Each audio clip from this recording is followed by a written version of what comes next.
साथियों, मां आहियां अब्दुल हकीम चांडियो एडवोकेट। पंहिंजे यूट्यूब चैनल मज़लूमनि जी आवाज़ में अवां सां मुखातिब।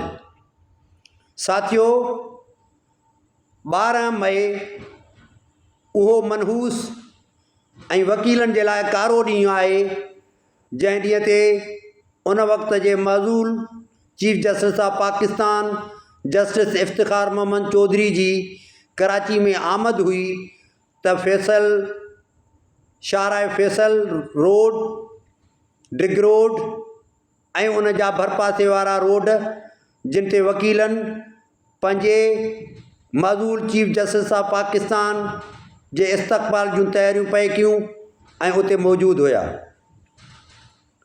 उन वक़्त जे आमिर डिक्टेटर आइन के सबोताज कंदड़ एमरजेंसी नाफ़िज़ करे मुल्क में 5 उहिदा पाण वटि रखंदड़ चीफ एग्ज़ेक्टिव बि पाण, सदर ममलिकत सदर पाकिस्तान बि पाण, chairman joint chief of staff committee बि पाण, उन सां गॾोगॾु जेकी बि हुनखे उहिदा रखणा हुया चीफ ऑफ आर्मी स्टाफ बि पाण, चेयरमैन नेशनल सिक्योरिटी काउंसिल बि पाण।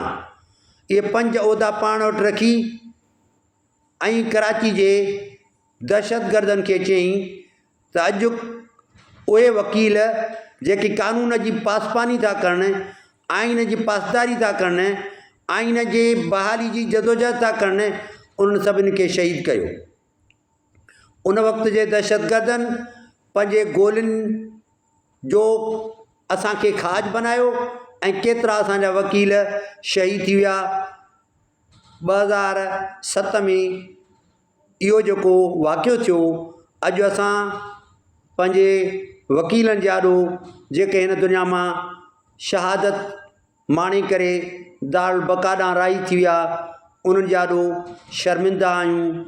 उन्हनि जे कातिलनि खे सज़ा कोन ॾियारे सघियासीं। जेकी मासूम शदीद ज़ख़्मी थिया, उन्हनि जो केस भरपूर नमूने में कोन लड़ी सघियासीं। शहीदाने 12 मई असां तव्हांजा ॾोहारी आहियूं।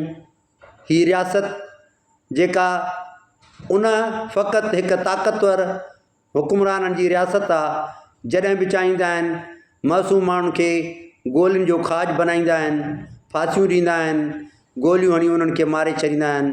शहीदाने 12 मई तव्हांखे मुंहिंजो सुर्ख़ सलाम।